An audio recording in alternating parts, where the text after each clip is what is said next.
Programme آواز جرس کے سامعین کی خدمت میں محمود احمد کا سلام و آداب۔ بسم اللہ الرحمن الرحیم۔ معزز سامعین، رمضان کا مبارک مہینہ جب شروع ہو تو ایک مسلمان کو مزید 7 کام کرنے چاہیے۔ ویسے تو روزمرہ زندگی میں ہم بہت سے کام کرتے ہیں، لیکن ان 7 کاموں کی جانب ایک مسلمان کو خصوصی توجہ دینی چاہیے۔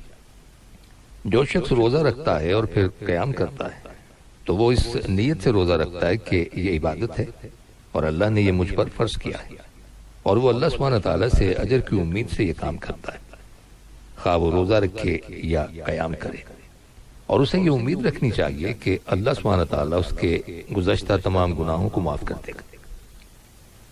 دنیا کے اندر انسان جتنے بھی نیک اعمال کرتا ہے ان کا اجر احادیث میں بیان کیا گیا ہے کہ اس کا اجر یہ ہے اور اس کا اجر یہ ہے، لیکن دین کے اندر 3 کام ایسے ہیں جن کے اجر کی حد شریعت نے بیان نہیں کی ہے۔ ان میں سب سے پہلا کام روزہ ہے۔ نبی اکرم صلی اللہ علیہ وسلم نے ارشاد فرمایا، اور یہ حدیث قدسی ہے، اللہ سبحانہ تعالیٰ فرماتا ہے کہ روزہ میرے لیے ہے تو اس کا بدلہ بھی میں ہی قیامت کے دن دوں گا۔ دنیا میں اس کا اجر بیان نہیں کیا گیا۔ اللہ سبحانہ تعالیٰ اس کا کتنا اجر دیں گے ہماری عقل اس کا تصور نہیں کر سکتی۔ اسی طرح ایک دوسری جگہ ارشاد فرمایا گیا کہ جو شخص کسی کو معاف کر دیتا ہے تو ایسے انسان کا اجر بھی اللہ سبحانہ تعالیٰ پر ہے کہ وہ اس کا کتنا اجر دے گا۔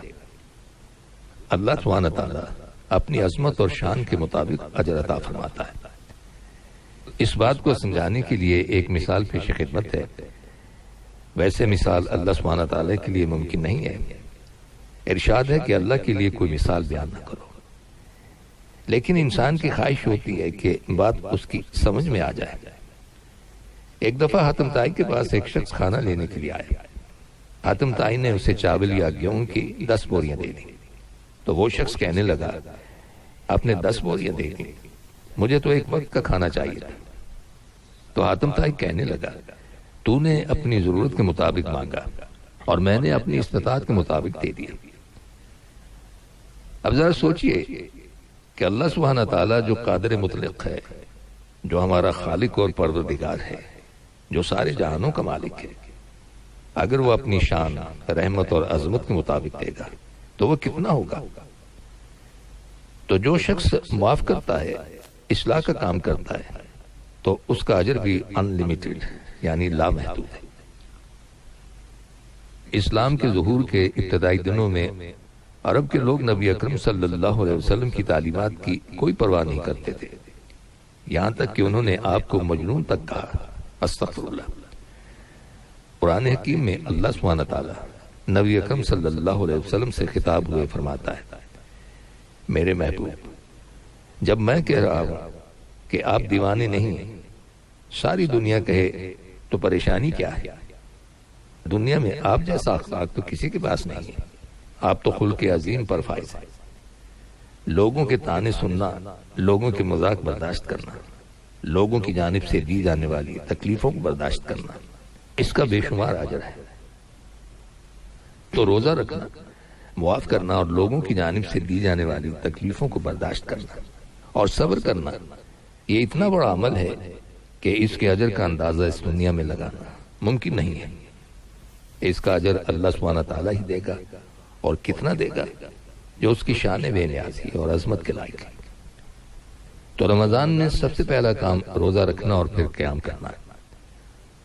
دوسرا کام جو رمضان کے مبارک مہینے میں بزرگان دین کیا کرتے تھے، وہ قرآن حکیم کی زیادہ سے زیادہ تلاوت کیا کرتے تھے۔ رمضان قرآن کا مہینہ ہے، تو دوسرا کام جس سے ہم رمضان میں فائدہ حاصل کر سکیں وہ یہ ہے کہ ہم قرآن حکیم کی کثرت سے تلاوت کریں۔ ایک صحابی نے نبی اکرم صلی اللہ علیہ وسلم سے سوال کیا، اللہ کے رسول، میں قرآن حکیم کتنے دن میں مکمل کروں؟ تو آپ صلی اللہ علیہ وسلم نے ارشاد فرمایا، 40 دن میں۔ یہ پہلی رہنمائی ہے۔ عام دنوں میں ایک مسلمان کو 40 دنوں میں قرآن مکمل کرنا چاہیے۔ تو ان صحابی نے عرض کیا کہ یا رسول اللہ، میرے پاس اور طاقت ہے، تو نبی اکرم صلی اللہ علیہ وسلم نے فرمایا 1 مہینے میں مکمل کر لو۔ کہا کہ مجھ میں تو اور طاقت ہے، تو نبی اکرم صلی اللہ علیہ وسلم نے فرمایا 20 دن میں پڑھ لو۔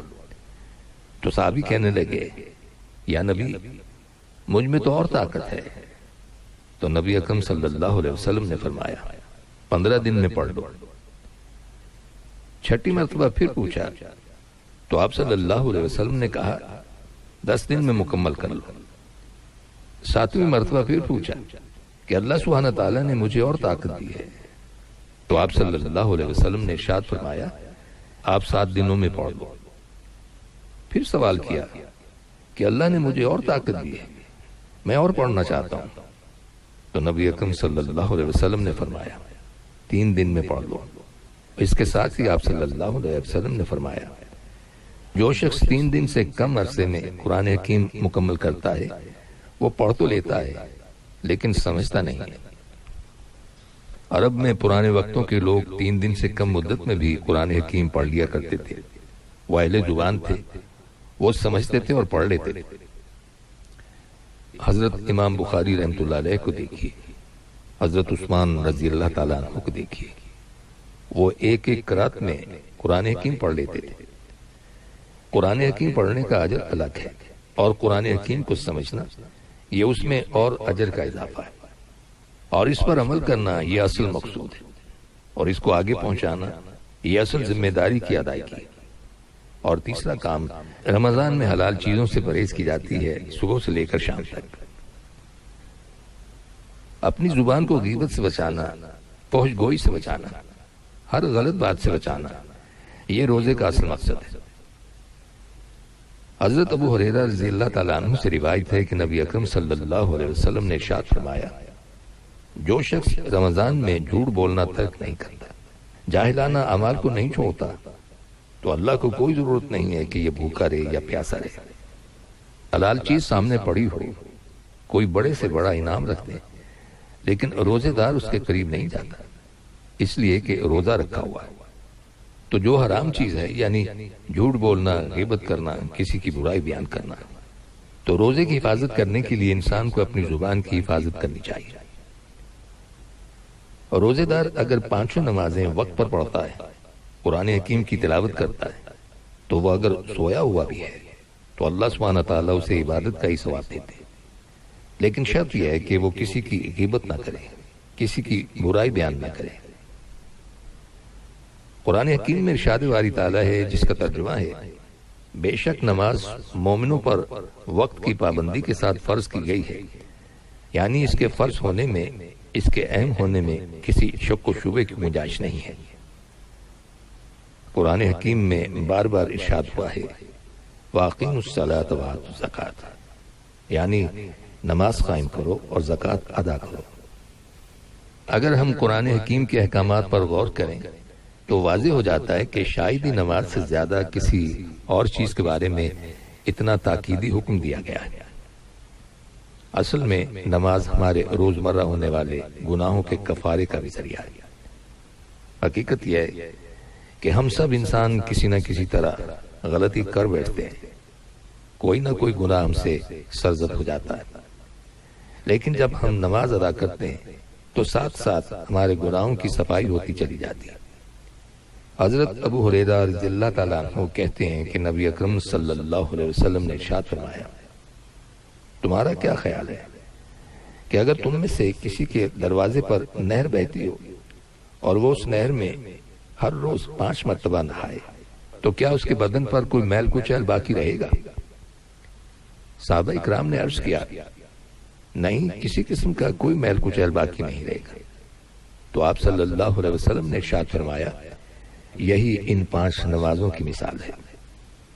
اللہ سبحانہ تعالیٰ ان نمازوں کے ذریعے انسان کے گناہ مٹا دیتا ہے۔ تو گویا دن میں 5 مرتبہ پاک صاف ہو کر اللہ سبحانہ تعالیٰ کے حضور حاضر ہونا انسان کے گناہوں کی معافی کا ذریعہ بھی ہے، اور گناہوں کی وجہ سے انسان کے دل پر جو بوجھ طاری ہو جاتا ہے اس کو اتارنے کا سبب بھی ہے۔ اور سامعین، ان کلمات کے ساتھ ہی ہمارے آج کے پروگرام کا وقت بھی اب ختم ہوتا ہے، اس دعا کے ساتھ کہ اللہ تعالی ہم سب کو صراط مستقیم پر چلنے کی توفیق عطا فرمائے، آمین۔ آئندہ ملاقات تک کے لیے محمود احمد کو اجازت دیجیے۔ اللہ حافظ۔